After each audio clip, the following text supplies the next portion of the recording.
আমাদের এই কর্মে যারা জড়িত সর্বোচ্চ বিদ্যাধারী যে দালাল আখ্যা দেওয়া হয়েছে, আসলে তো আমরা দালাল না। আমরা বিশ্ববিদ্যালয়ের সর্বোচ্চ ডিগ্রি নিয়ে আমরা বাংলাদেশের যে রেমিটেন্সের কথা বলা হয় সেখানেও আমাদের ভূমিকা আছে। ঢাকা মেডিকেল কলেজে আমাদের সহকর্মীবৃন্দুদের যে দালাল আখ্যা দেওয়া হয়েছে, আসলে তো আমরা দালাল না। আমরা বাংলাদেশের সর্বোচ্চ বিদ্যাপীঠ থেকে শিক্ষা অর্জন করে এই প্রফেশনে এসেছি। আমরা এখানে যারা আছি সবাই মাস্টার্স কমপ্লিট করে এসেছি এবং সবাই সায়েন্স ব্যাকগ্রাউন্ড।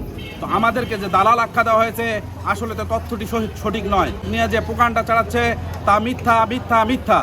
আমরা আপনাদের মাধ্যমে জানিয়ে দিতে চাই যে আমরা আসলে দালাল না। আমাদের ওষুধ শিল্পর 165 দেশে আমাদের প্রোডাক্ট যাচ্ছে।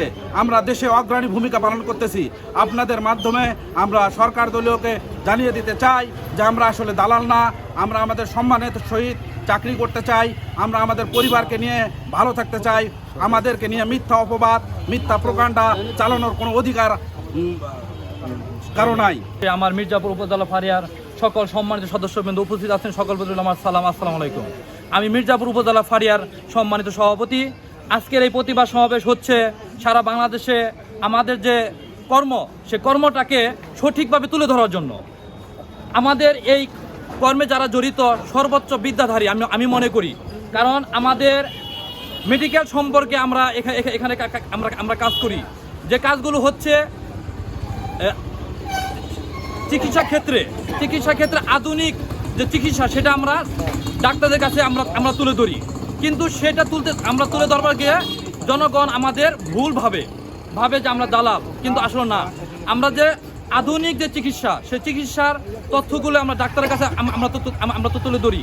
সেদিক থেকে আমাদের এই যে ভুল বোঝাবুঝি, আমি চাচ্ছি আপনাদের মাধ্যমে আমাদের এই ভুলটা জানি সংশোধন হয়ে যায়। আজকে এখানে আমরা সবাই সমবেত হয়েছি আমাদের বাংলাদেশের আমাদের যে ভূমিকা, আমরা যে ওষুধ কোম্পানির প্রতিনিধি হিসাবে এখানে যে ভূমিকা রাখছি, সেটা জনগণ এবং প্রশাসন সবাই যদি আমাদেরকে ফিল করে যে আমরা এখানে যে কাজটা আমরা দীর্ঘদিন ধরে করে আসতেছি সম্মানের সহিত, আমরা বিশ্ববিদ্যালয়ের সর্বোচ্চ ডিগ্রি নিয়ে আমরা বাংলাদেশের যে রেমিটেন্সের কথা বলা হয় সেখানেও আমাদের ভূমিকা আছে।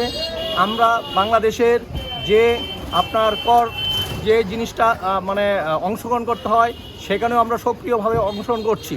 এখানে আমাদের সাংবাদিক ভাইদের কাছে আমার একটাই অনুরোধ, আমাদের যে ভূমিকাটা শুধু আমাদের নেতিবাচক যে জিনিসগুলো আছে সেইগুলো আপনারা উপস্থাপনা না করে আপনারা অনুসন্ধান করুন।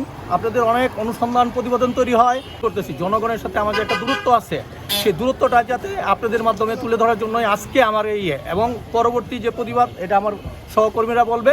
কিন্তু আমার একটা জোরালো দাবি, আপনাদের মাধ্যমে আমরা যে বাংলাদেশে স্বাস্থ্যসেবায় আমাদের যে ভূমিকাটা আছে, সেটা আপনার মাধ্যমে আমি তুলে ধরার জন্য আমার বিনীত অনুরোধ রইল।